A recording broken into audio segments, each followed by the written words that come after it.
आजकल का मौसम भी बहुत ख़राब है ना, बारिश का मौसम चल रहा है, हमें तरह तरह की बीमारियां आएंगी। हाँ, तो इसलिए घर में रहें, बारिश में नहीं भीगे और अच्छा भोजन, स्वस्थ भोजन खाएं। हाँ, और आपको जो भी कक्षाएं भेजी जा रही है, जो भी कक्षाएं आपको बताई जा रही है, जो भी विषय में, सभी विषयों की कक्षाओं को ध्यान से सुनिए और उससे संबंधित जो भी कार्य दिया जा रहा है, गृह कार्य, होमवर्क, उसको करिए, पूरा करते रहिए बच्चों। तो आज हम कक्षा 5 क्लास 5 से विषय हिंदी के अगले पाठ जो मैं अभी पढ़ा रही हूँ, हमने कितने कक्षाओं में, अभी 3 कक्षाएं हमारी समाप्त हो चुकी है।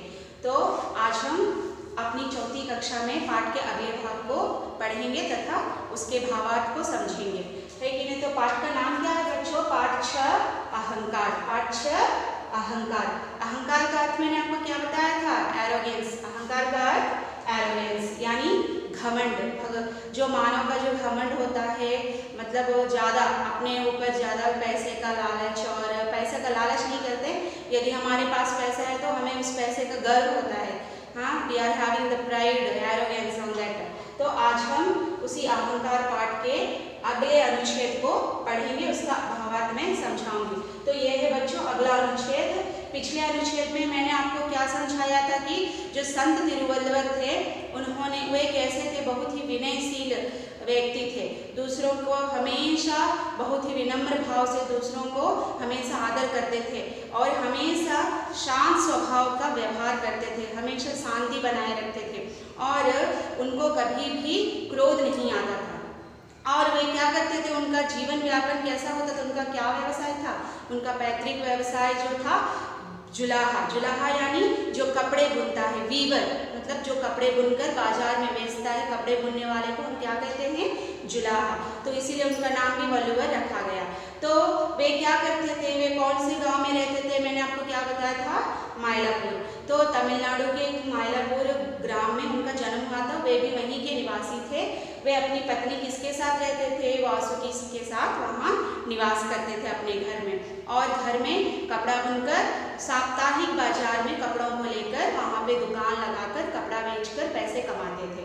तो साप्ताहिक बाजार का अर्थ क्या? मैंने आपको पिछली कक्षा में भी बताया था। साप्ताहिक बाजार सप्ताह में एक बार लगने वाला। सप्ताह में कितने दिन होते हैं बच्चों? 7 दिन, 7 days इन ए वीक। तो सप्ताह में जो 7 दिन होते हैं, किसी एक दिन, मतलब सोमवार से रविवार तक किसी एक दिन लगने वाले बाजार को हम क्या कहते हैं? साप्ताहिक बाजार। तो हमारे नरसनपेटा में भी लगती है ना, हर एक सोमवार को, हर सप्ताह के सोमवार के दिन यहाँ पे बाजार लगता है। उसे हम तेलुगु में क्या कहते हैं? सोमवार संता कहते हैं ना यहाँ पे, क्योंकि उस बाजार में पशुओं को, तरह तरह की सब्जियों को, हर एक चीज़ हमें उस बाजार में उपलब्ध मिलती है, मिल सकती है, और दाम भी क्या होता है? सस्ता होता है वहाँ पे, और ताज़ी होते हैं। तो इसी तरह वहाँ पे भी गांव में, उनके संत तिरुवल्लुवर के गांव में मायलापुर में साप्ताहिक बाजार लगता था, और वे बाजार में अपने कपड़ों को लेकर वहाँ पे दुकान लगाकर अपने कपड़ों को बेचते थे। तो एक बार क्या हुआ था, एक जो धनिक लड़का था वह बहुत ही अहंकारी था। तो उसने क्या किया कि मैं इस संत तिरुवल्लुवर की परीक्षा लेता हूँ, इन्हें कैसे क्रोध नहीं आता है, मैं परीक्षा लेकर इनको क्रोध दिलाता हूँ, इनकी शांति को भंग करूँगा, कहकर वह अपने मन ही मन सोचकर एक जो योजना बनाता है कि उन्हें क्रोध कैसे दिलाया जाए। तो इस योजना के अंतर्गत ही आपको ये दूसरा अनुच्छेद आएगा। मैं पहले अनुच्छेद को पढ़ूंगी, फिर इसको समझाऊंगी। तो देखिए बच्चों, केवल 1 रुपया संत जी ने उत्तर दिया। तो उस धनिक लड़के ने क्या पूछा? 1 गज कपड़े का दाम क्या है महाराज? 1 गज कपड़े का दाम क्या है? तो तब संत तिरुवल्लुवर ने केवल 1 रुपया संत जी ने उत्तर दिया। ठीक है, 1 गज कपड़ा फाड़ दो। नौजवान ने कहा। 1 गज कपड़ा लेकर नवयुवक ने उसे बीच से फाड़कर उसके 2 टुकड़े कर दिए। एक टुकड़ा संत को दिखाते हुए युवक ने उसका दाम पूछा। अब यह टुकड़ा कितने का हुआ? संत ने बताया, यह टुकड़ा 8 आने यानी आधे रुपये का है। उस युवक ने उस टुकड़े के भी 2 टुकड़े कर दिए। पूछा, अब इसका क्या मूल्य रह गया। तो ये है तीसरा अनुच्छेद बच्चों। आज हम तीसरे अनुच्छेद के भावार्थ को समझेंगे। तो एक एक कर मैं हर एक वाक्य को पढ़ती जाती हूँ, आप ध्यान से सुनिए और प्रत्येक शब्द का उच्चारण सीखिए। तो देखिए, केवल 1 रुपया। तो पहले जो अनुच्छेद में अंतिम जो प्रश्न जो लड़का था, धनिक लड़का, उसने क्या पूछा था संत तिरुवल्लुवर से, महाराज आपके पास जो बहुत सारे कपड़े हैं, इन कपड़ों में से मुझे ये कपड़ा चाहिए। वो एक कपड़ा चुनता है और कपड़ा चुनकर उसका दाम पूछता है कि 1 गज कपड़े का दाम क्या है। तो बच्चों मैंने आपको क्या बताया था, गज। गज का अर्थ क्या होता है, गज का अर्थ होता है, हम जो पुराने जमाने में कैसे नापते थे कपड़ों को, अपने हाथों से नापते थे। जो 2 हाथों की जितनी लंबाई होती थी, जितनी मतलब जितना उनको नापना होता था, उस मेजरमेंट को, उस लंबाई को हम 1 गज कहा करते थे। यानी 1 गज यानी 2 हाथ। और हम इसे नंबर यानी मैथ्स में हम इसे 36 इंच भी कह सकते हैं, यानी 36 इंच का कपड़ा। कितने इंच का कपड़ा, 36 इंच का कपड़ा। तो 1 गज, गज का अर्थ क्या होता है, आजकल हम मीटर में कपड़ा खरीदते थे, लेकिन पुराने जमाने में क्या करते थे लोग, गज के हिसाब से ही कपड़ा खरीदते। आजकल गज के हिसाब से क्या खरीदे जाते हैं, जमीन खरीदा जाता है, लैंड। मतलब जमीन, जब हम जमीन को नापते हैं ना 1 गज 2 गज करके, आजकल जमीनों को उस तरह से खरीदा जाता है। लेकिन पुराने जमाने में कपड़ों को भी गज के हिसाब से ही खरीदा जाता था। तो गज का अर्थ क्या हुआ, गज मतलब 2 हाथ यानी 36 इंच का कपड़ा। और गज माने हिंदी में एक पशु का भी नाम है, जंगली जानवर का नाम। किसका नाम है, गज माने क्या, गज माने हाथी, एलिफेंट को भी हम गज कहते हैं। तो वो गज दूसरा, ये गज हैया का है, ये मतलब कपड़े को नापने वाले के नाम को भी हम गज कहते हैं। तो संत जी ने क्या उत्तर दिया बच्चों, ठीक है 1 गज कपड़ा फाड़ दो। तो बच्चों जब लड़का पूछता है कि संत जी को कि 1 गज कपड़े का दाम क्या है, तो संत जी ने क्या बताया, 1 रुपया, 1 रुपी, 1 रुपया।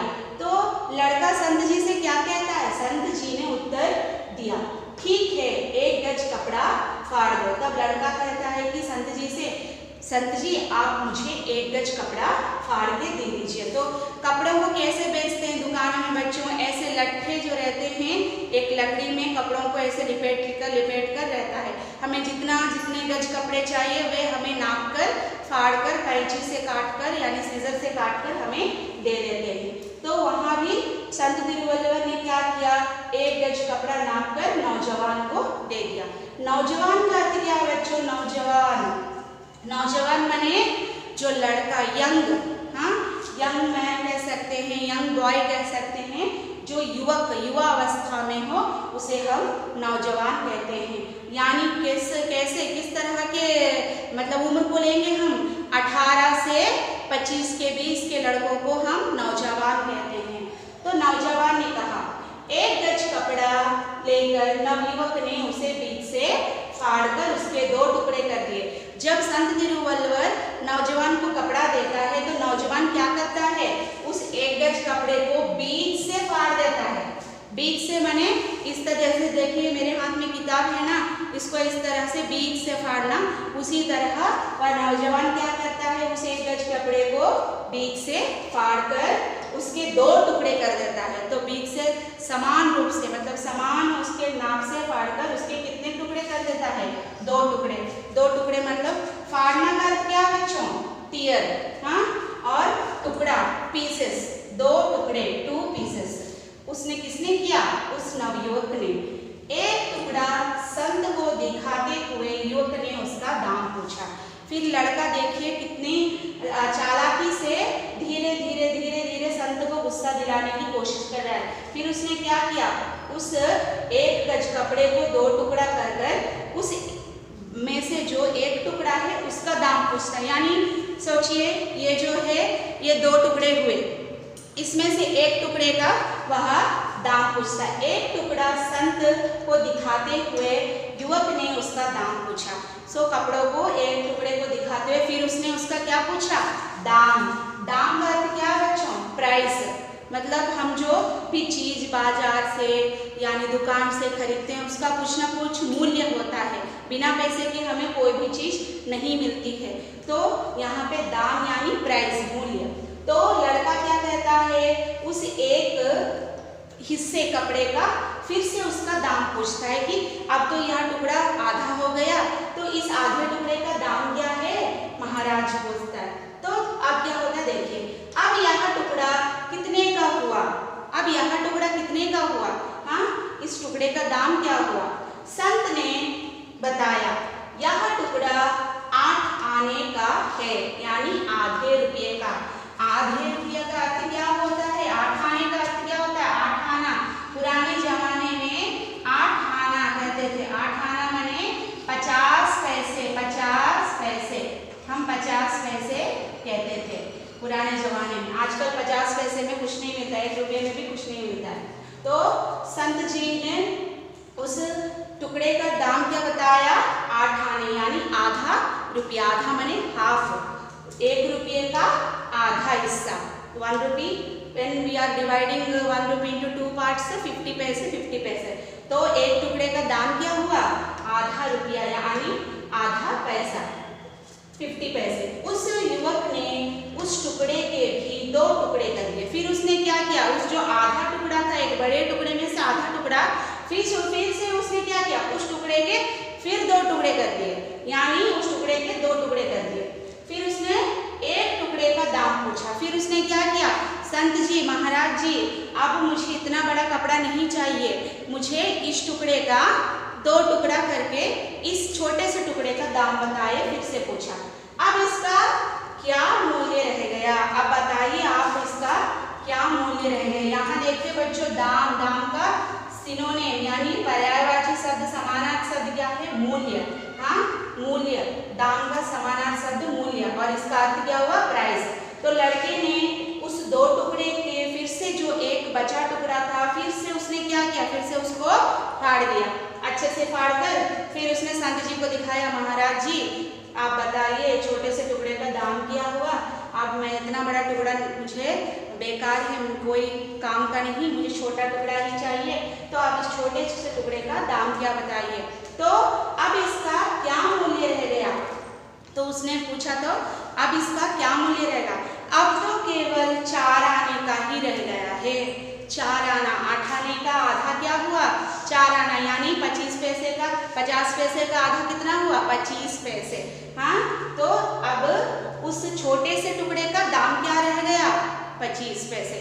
नवयुवक को आश्चर्य हुआ, इतना बार देखिए, पहले वो बड़ा टुकड़ा का 2 टुकड़ा करता है, फिर 2 टुकड़े के टुकड़े का फिर 2 टुकड़े करता है। तो यहाँ उसने क्या किया, उस कपड़े का पूरा उस कपड़े को मतलब फाड़ कर उस कपड़े का फाड़ दिया माने। तो यहाँ पे देखिए, इतना करने पर भी महाराज को गुस्सा ही नहीं आता।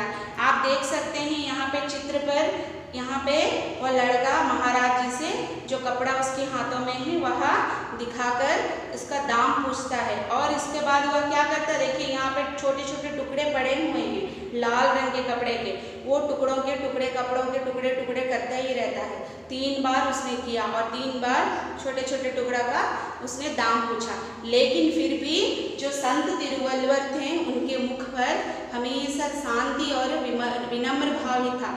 वे थोड़ा सा भी तनिक भी उस लड़के के ऊपर क्रोधित नहीं हुए। तो हमें इस अनुच्छेद में तिरुवल्लुवर के जो भी व्यवहार था इसके बारे में हमें अच्छी तरह से पता चलता है। और जो लड़के ने कौन सी योजना की, यहाँ पे कपड़े को फाड़ने की योजना की, लेकिन अंत में क्या हुआ, जितना भी वह कपड़ा फाड़ता गया और पैसों के क्या हुए, आधे आधे आधे वैसे होते गए पैसे, लेकिन फिर भी संत तिरुवल्लुवर को गुस्सा नहीं आया, क्योंकि वहाँ पे नुकसान किसका हो रहा था, तिरुवल्लुवर जी का। क्योंकि उस कपड़े जो बड़ा कपड़ा था वह कुछ उपयोगी कपड़ा था, यानी एक स्त्री की साड़ी हो सकती है और कुछ मतलब किसी को मतलब ओढ़ने के लिए दुपट्टा हो सकता है। तो इसने क्या किया, टुकड़े करते गए, तो इससे क्या हुआ, उस कपड़े का नुकसान हुआ कि नहीं, हाँ वो बेकार हुआ कि नहीं हुआ कपड़ा, लेकिन फिर भी संत तिरुवल्लुवर ने उस लड़के के ऊपर क्रोध नहीं किया। धन्यवाद बच्चों। आज जो हमने अनुच्छेद पढ़ा है, इस अनुच्छेद से संबंधित मैं आपको कुछ कार्य दूंगी, आप इसको करिए और इस अनुच्छेद को पढ़िए। और कोई भी आपको आशंका हो तो आप अपनी पुस्तक में जो दिए गए शब्दों के अर्थों को देख सकते हैं। धन्यवाद बच्चों। And we're gonna let it